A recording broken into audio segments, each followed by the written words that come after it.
Hello babe, welcome back to my channel. Let me tell you a joke. You know, I recorded this 5 minutes ago and only realized later when the video went off that I was not recording. Anyway, welcome back babe. Welcome, and this is TK Beauty and Wellness. If you are new, thank you so much for joining us today, and thank you to whoever referred you here. And if you just like chilling in the streets of YouTube and you ran into me and you're like, let's see what this girl's got to say, thank you so much for coming. Really appreciate it. What do we do here? Basically, we do all things beauty and wellness.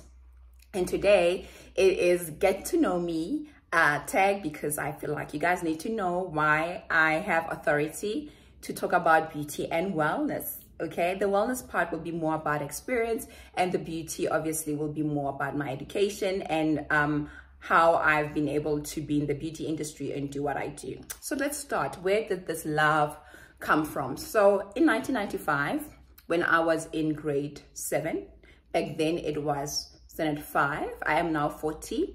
So yeah, I had a few delays because of changing schools, and therefore by when I was 1995, I was in grade 5, when I actually could have been in I was in grade 7 when I could have been in grade 8 or grade 9 even.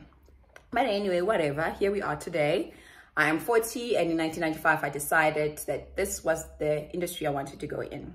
Really? In 1995? Yes. So what happened is I saw an article in a magazine, and it was basically advertising the school, and the enrollment was open, so they had a whole article about the school. I think it may have been Camelot or Hydro, something from back in the days. You know, there were prominent beauty schools back in the days, cosmetology schools, let me put it that way. And from there I was like, I want to do this. Prior to that, what did I want to do? I wasn't sure, but my dad wanted me to be an optometrist, and his reason was because of my eyesight was so terrible that I need to be one. My sister tells me that I wanted to be a cashier. It's funny because I landed in retail and I've got a lot of retail experience. But I thought, because my uncle at the time had a supermarket, and I thought, wow, it must be so nice to be that. I was talking about being a cashier, and then my video froze again. I don't know what's going on today. Anyway, so I wanted to do that, whatever, being a cashier. But yeah, so in 1995 I decided that I actually wanted to do this beauty thing, and I had no exposure like to anything like that before. You know, if you think 1995, if you were around that time, I don't know how old you are, babe. So 1995, you know, black people generally, going to get your nails done was not so common. Not in my circle anyway. People used to do their own nails, you know. Beauty treatments were not a thing either. You know, we just went to the salon, that's it. So I had no reference to this new career that, you know, I've just been exposed to, but I knew from reading that article at that age that it's something that I wanted to do. So no problem, then I go with that idea. And then in 1996, when I'm in grade 8, me and my sister decided to start tweezing our brows. We saw a lady on TV who was a reuse reader back in the days. What was her name? Forgot her name now. But I think her surname was like Chabanduka or something like that. I think she was Shona. And her brows were just always so beautiful. My sister did her own research, and then, you know, one day she came home with a tweezer and we tweezed our brows. My sister's 8 years older than me. You know, at that age, anything your sister does, you're a game. You know, let's go. So we did that, and I was tweezing my brows as a grade 8 student, and I got into trouble a few times, but I never stopped. You know, I kept doing it to the point that in matric, as much as I didn't go to my matric dance, my parents were that strict. I actually did my friends' makeup, and others I actually did like a lesson so that they could do their makeup on the day. During that week of matric dance, I was tweezing students by the pavilion, you know, as they were getting themselves ready for their matric dance. So it was quite interesting that, you know, I did that. Anyway, so fine. Then in grade 10, I decided, no, makeup is my thing. I want to do that, you know. I started doing makeup when we, you know, go to church or weddings. My sister would do my makeup, and from there I got to see that I really love this thing. And then in grade 11, my sister's like, no, I know you love makeup, and maybe do the whole beauty thing so that you have options, you know. So fine, then I obviously registered with Pretoria Technikon. At that time, I know now it's called Tshwane University of Technology. So I studied for 4 years at Tshwane University of Technology. To go and study, I needed to have science, maths, or biology. I know people assume that when people go into the beauty industry, they're not smart, they, academically challenged or stuff like that, which is not the case. Unfortunately, a lot of people drop out because they realize how hectic it is. I remember I failed my first year. I failed science, both chemistry and physics. Bear in mind that I only did that subject until grade 9, and I was so bad anyway, So I did not carry those subjects throughout matric. So I was like, what is this? Till this day, I don't really quite understand this whole science thing, to be honest.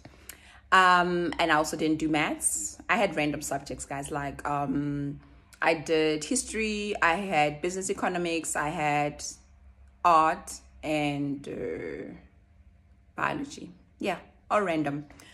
And so yeah, biology really got me in, and failing science was like, what? You did other subjects like anatomy and physiology, you did nutrition, and obviously all the other things that have to do with the treatments that you will study in somatology.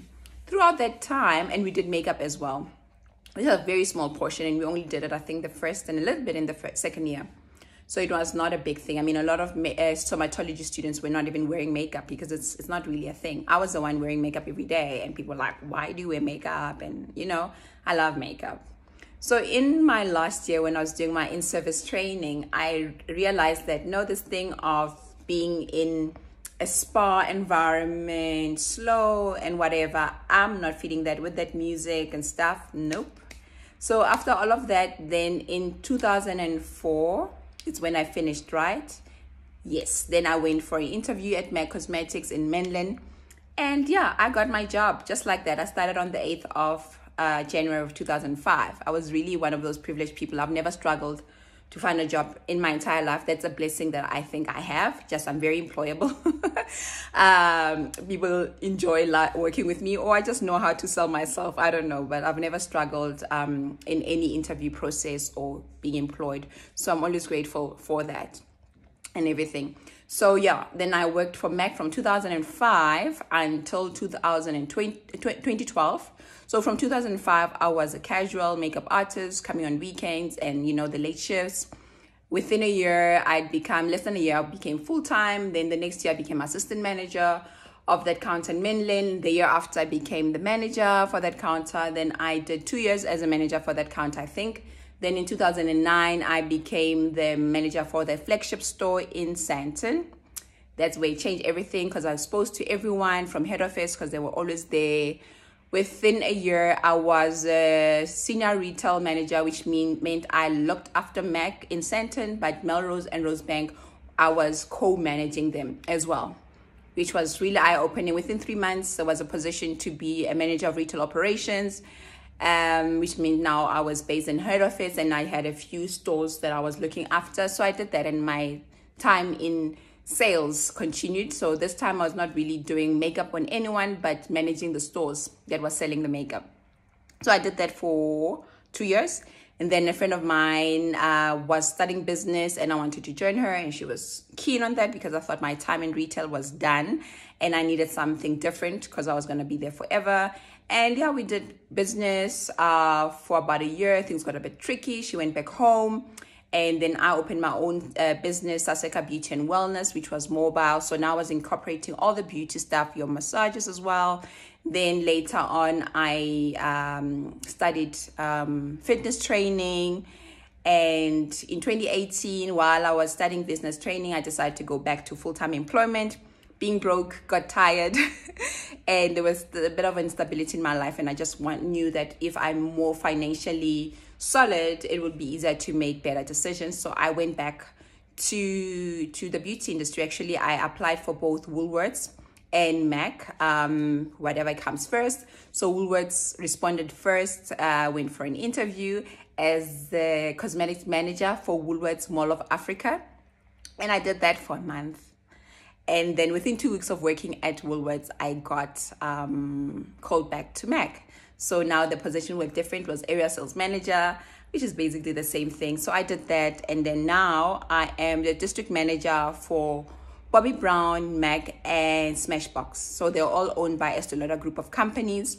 So yeah, that's why I'm in the beauty industry and why I'm an authority in that. But also during the time when I was self-employed, I also lectured. I lectured at Lysol for 4 years as a lecturer for first-year students. Yeah, I did that for both the Joburg and Pretoria branches at different times, you know. So yeah, I know makeup. I understand why we do it, and I love it. Even though I have retired, last year I made a decision that I no longer want to do makeup. So I don't want to be waking up at 4 on a Saturday when I've been waking up every morning to go to work, and now still go and do somebody's face. So yeah, right now I do not do any faces, but I have chosen that platform to continue with my passion for teaching makeup and talking about makeup so that it doesn't die, because I really, really love makeup. I don't want to be one of those makeup artists that 10 years from now, my makeup is so dodgy and I go, you know, I'm a qualified makeup artist. And then you look at my makeup and you're like, where, babe, where?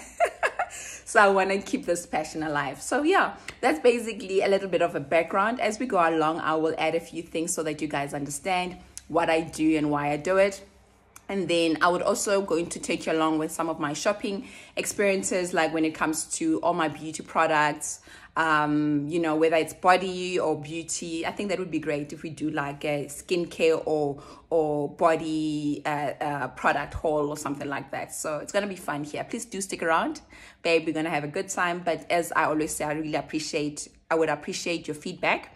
If you feel that it's something I could be doing better, or if you have a suggestion or anything like that. So thank you once again for clicking and listening till this far. Please do subscribe, hit the notification bell so that every time I upload, you are the first to know about it. And please share the word and share the work that I do with others. I look forward to more conversations and more makeup and beauty talks, or whatever wellness talks that we will do together. Until next time, goodbye.